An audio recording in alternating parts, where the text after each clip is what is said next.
Hi, Joseph. Thank you so much for attempting both of our writing prompts this week. Thank you for getting them in on time. It was a pleasure to read some of your work as a way of getting to know you a little bit in our first week of class. Um, so I'm going to start with this first poem, the prompt one, I am from. Your first question is about line breaking and if you're doing that properly. I think you're absolutely there's not really a right or wrong way to do line breaking in a poem. The idea is that it's intentional. So what happens when you break a line is it creates a pause for the reader, right? So for example, I am from Mr. and Mrs. Smith, better known as Mom and Dad. From Singapore they had me then. From Tucson I was raised. Do you hear that? So it's sort of like there's this intentional pause that happens when you break a line. That's the idea of a line break in its most basic sense. Your second question for this kind of poem is the information I provided enough or should I add more, put more detail? I feel like whenever someone asks that question, it's because they feel like there could be more detail. So absolutely there could be more detail. One of the things that you could do is you could go back to that Mary Pfeiffer poem that's part of the prompt and you can say, okay, like what are the things that she's including that you aren't including here? For example, she includes some phrases, right, that she hears over and over again from her family members when she's growing up. What are some phrases that you heard growing up from your family that was around you?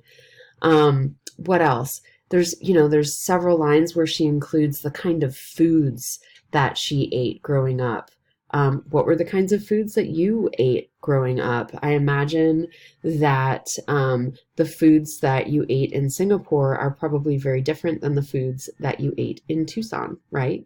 So that could be add like something more interesting and more detailed and speak more towards your history.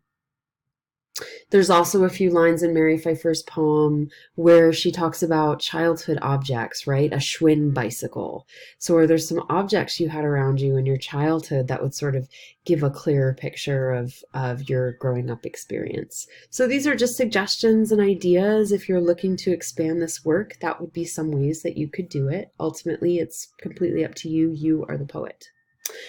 For your second one, your writing life, I really love that you're comparing your writing to a flash flood. It's so telling, it's so specific, that idea that like there's a trickle of water, there's not really any water, there's rushing water. I can see it. Completely makes sense to me. You are fulfilling the prompt. And number two, what can I add to make this poem better? So more details, longer. Should I try to reevaluate how a flash flood relates to my writing style?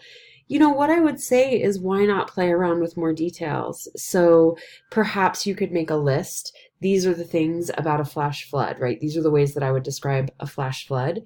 These are the ways that I would describe my writing, and where is there crossover between those two lists?